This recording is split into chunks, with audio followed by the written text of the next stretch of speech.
Shalom, selamat pagi saudara. Selamat datang kembali dalam program Renungan Pagi Spiritual Life.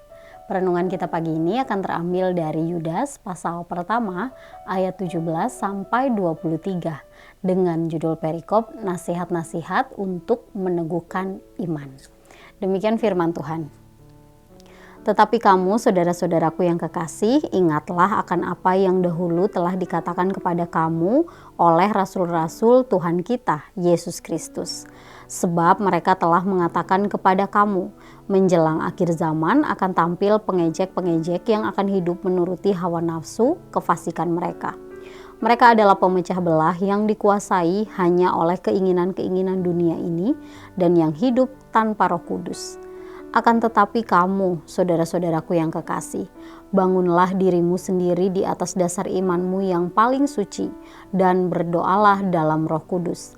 Peliharalah dirimu demikian dalam kasih Allah sambil menantikan rahmat Tuhan kita Yesus Kristus untuk hidup yang kekal.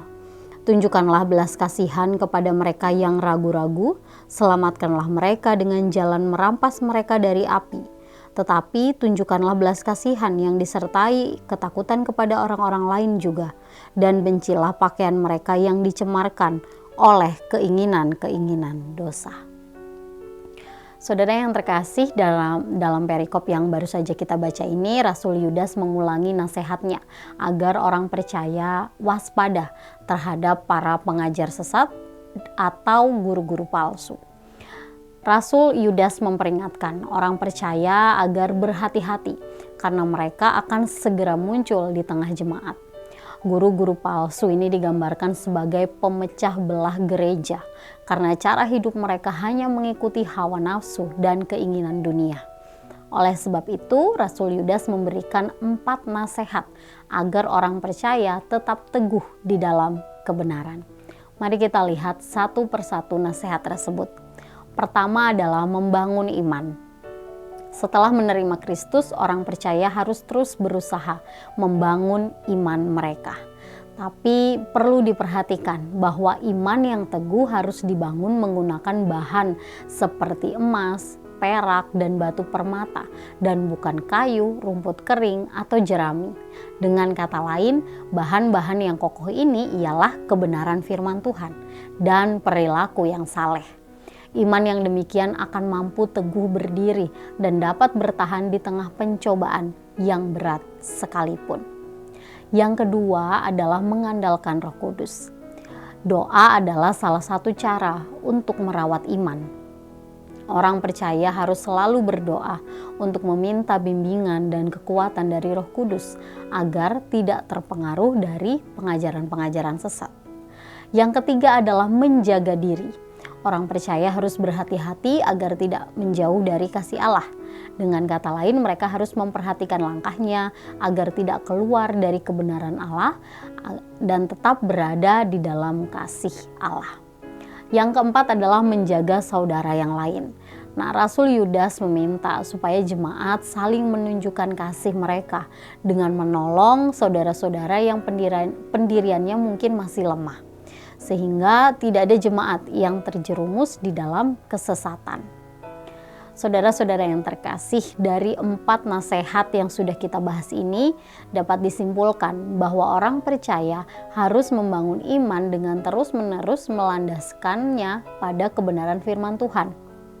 Di saat yang bersamaan kita juga harus meminta kekuatan dan pertolongan dari Roh Kudus agar kita tidak terjerumus dalam godaan dunia. Dan terakhir, kita harus memperhatikan sesama tubuh Kristus lainnya. Kita bertanggung jawab untuk menjaga, mengingatkan, dan mendorong orang percaya untuk hidup sesuai dengan kebenaran firman Tuhan. Saudara, mari kita berusaha untuk melakukan hal-hal ini dengan konsisten, sehingga iman kita makin teguh dan tidak mudah digoyahkan dengan pengaruh nilai-nilai dunia. Saudara, mari kita mengambil waktu sejenak untuk merenungkan firman Tuhan yang baru saja kita dengar. Saudara, mari renungkanlah, sudahkah kita membangun iman berdasarkan kebenaran firman Tuhan, berdoa meminta kekuatan dan pertolongan dari Roh Kudus untuk melakukan kebenaran, dan menjaga saudara-saudara seiman kita? Jika belum, maka mari datang kepada Allah dan meminta anugerah-Nya menerangi batin kita, sehingga kita memahami pentingnya membangun iman berdasarkan kebenaran firman Tuhan. Dan mari berdoa meminta kekuatan dan pertolongan dari Roh Kudus, supaya kita mampu secara konsisten menghidupi kebenaran ini. Sekaligus Roh Kudus akan menuntun kita untuk menolong saudara seiman kita yang lain untuk melakukan kebenaran firman.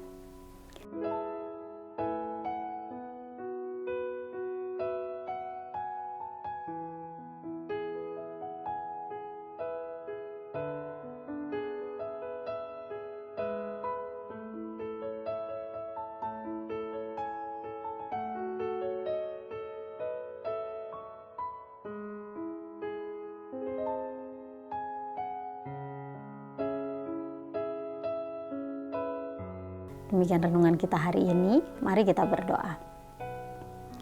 Ya Tuhan Allah kami, sungguh kami mengucap syukur Tuhan untuk kasih kebaikan Tuhan dalam kehidupan kami.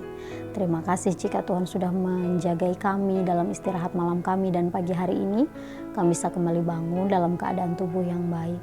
Tuhan, kami juga bersyukur untuk kebenaran firman-Mu yang sudah kami renungkan bersama-sama, yang mengingatkan kepada kami bahwa setelah kami diselamatkan, perjalanan iman kami belum selesai. Kami harus terus berusaha membangun iman kami di atas kebenaran firman Tuhan. Dan terlebih dari itu, kami harus melakukan kebenaran itu dalam kehidupan kami sehari-hari. Dan Tuhan berikan kami juga kepekaan, agar kami dapat menolong saudara-saudara kami yang mungkin masih lemah di dalam Tuhan, sehingga kami dapat berjalan bersama-sama dalam kebenaran-Mu.